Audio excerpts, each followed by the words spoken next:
இனிமையான காலை பொழுதில் பிப் என்ற மஞ்சள் நிற அழகிய வாத்துக்குஞ்சும் ரோலோ என்ற வெள்ளை முயலும் ஒரு பளபளக்கும் வனப்பகுதி குளத்தின் அருகில் அமைதியாக அமர்ந்திருந்தன. திடீரென பிப் உற்சாகத்துடன் தன் சிறகை உயர்த்தி மூடுபனியால் மூடப்பட்டிருந்த ஒரு உயரமான மலையை சுட்டிக்காட்டுகிறது. ஆனால் ரோலோவோ அதை பார்த்து சற்று பயத்துடனும் பதட்டத்துடனும் காணப்பட்டது. இருவரும் உடனே பயணத்திற்காக தயாராகினர். பிப்பும் ரோலோவும் சிறிய பையில் பழங்கள், தண்ணீர் மற்றும் சில இலைகளை மகிழ்ச்சியான முகத்துடன் நிரப்பினார்கள். அவர்களின் மலை பயணம் தொடங்கியது. பாறைகள் நிறைந்த வனப்பாதையில் பிப் மிகவும் நம்பிக்கையுடன் முன்னேறி சென்றது.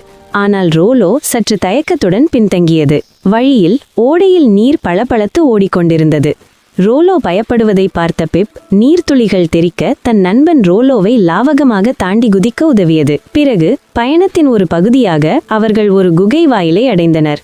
உள்ளே இருள் சூழ்ந்திருக்க பயத்தில் நடுங்கிய ரோலோ பிப்பின் பின்னால் ஒளிந்து கொண்டது. பிப் ஒரு சிறு பிரகாசமான இலையை விளக்கு போல பிடித்து இருளில் தைரியமாக நடந்தான். மலையின் உச்சியில் காற்று வேகமாக வீசிய ஒரு குறுகிய பாறையின் விளிம்பில் அவர்கள் நடக்க வேண்டியிருந்தது. ரோலோ பயத்தில் நடுங்கி சத்தமிட்டபோது பிப் மென்மையாக அவனை பிடித்து வழிகாட்டினான்.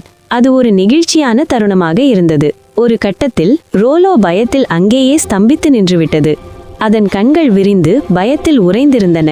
ஆனால் பிப் அமைதியாகவும் தைரியத்துடனும் அவனுக்கு முன்னால் நின்று நண்பனை கைவிடாமல் பார்த்து கொண்டது. பிப் ரோலோவின் அருகில் சென்று ஒரு சின்ன அடி, அவ்வளவுதான் என்ற அன்பான கண்களுடன் கூறி தைரியமூட்டியது. இது அவர்களின் நட்பின் ஆழத்தை வெளிப்படுத்தியது.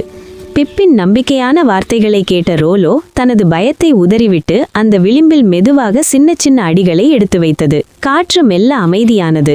அவர்களின் முகங்களில் மலையை அடைந்தே தீர வேண்டும் என்ற உறுதி தெரிந்தது.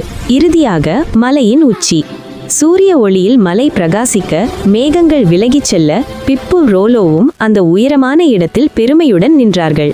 அது ஒரு அற்புதமான காட்சியாக இருந்தது. அங்கே ஒரு நீல நிற படிகை ஏறி வானத்தை அப்படியே பிரதிபலித்தது. தண்ணீரில் மின்னும் ஒளிக்கீற்றுகள் படர பிப்பும் ரோலோவும் அந்த மாயாஜால அழகை பார்த்து பிரமித்து நின்றன. மலையேறிய வெற்றியும் நண்பன் அளித்த தைரியமும் ரோலோவுக்கு பெரும் பெருமையை தந்தது. மகிழ்ச்சி கண்ணீருடன் பிப்பை கட்டி அணைத்தது. மென்மையான சூரிய ஒளியில் அந்த நட்பு இன்னும் ஒளிர்கிறது. மலை பயணத்தை வெற்றிகரமாக முடித்து திரும்பிய பிப்பையும் ரோலோவையும் வனவிலங்குகள் ஆரவாரத்துடன் வரவேற்றன. இலைகள் வண்ணமயமான பூக்களைப் போல காற்றில் விழுந்தன. எங்கும் கொண்டாட்ட உணர்வு நிறைந்திருந்தது. தைரியம் என்பது நீங்கள் பயப்படும் போது கூட சிறிய படிகளை எடுப்பதுதான். உண்மையான நட்பு எல்லா மலைகளையும் எளிதாக்குகிறது. இந்த கதை உங்களுக்கு பிடித்திருந்தால் மறக்காமல் இந்த வீடியோவுக்கு லைக் பண்ணுங்க.